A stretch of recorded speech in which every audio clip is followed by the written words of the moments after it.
we have Reno Collier once again on his way to Owasso, Michigan, where you will be at the Lebowski Center tonight for a big show. Should be great. And you do something on this show. We call it the Country Fried Take. What have you got for us? Yes, sir. So I remember as a kid going hunting early in the morning, and it would be super dark out. And in the quiet of nature, looking up at the sky, I found that I could really think more clearly than any time or any place. I'm not sure if it was the utter visual amazement of the universe or the thought that somewhere up there, Luke Skywalker was making out with his sister. But it's always been something I could look towards and let my thoughts take over. It's a great way to calm the mind. I remember spending hours as a kid looking to the sky after my grandma passed away. I'd sit on the back porch, stare at the stars, and talk to her, and I felt connected to her even though she was gone. I remember looking at the moon, wondering what it would be like to become a test pilot, go through astronaut training, eventually get assigned a mission to the moon and being launched like a dart into the giant ball of cheese in the sky. Or should I just save my time and money and just go to Disney Studios where they actually filmed the landing? Conspiracy theory. And I was one of those kids that only knew the Big Dipper and Little Dipper. Like anyone that walked up, there's a Big Dipper, there's a Little Dipper.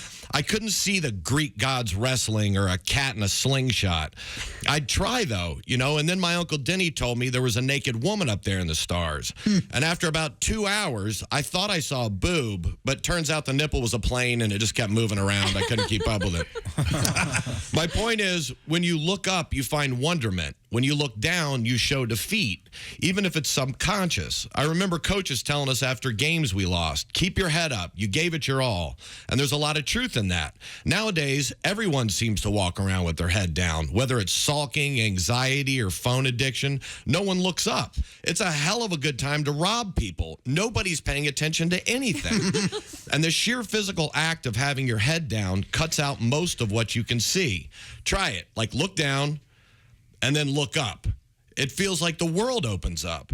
It frees the mind to new ideas. The Egyptians built pyramids completely based off the alignment of the stars.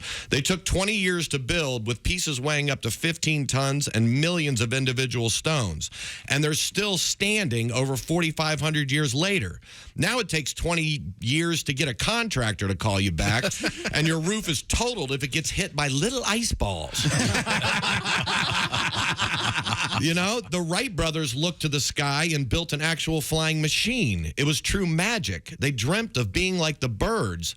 And now a bunch of non-dreamers turned flying into a really expensive way to lose your luggage and leave you stranded in Albuquerque with a $7 voucher for a $35 piece of pizza. What I'm saying is unless you live on a farm or collect chewed up bubble gum, pick your head up when you're walking. Look up, look ahead, and don't forget to dream. And if anyone can find that naked woman in the stars, just give me a hint. I'm Reno Collier, and that's my Country Fried Take. Very nice, Reno. Excellent. Thank you.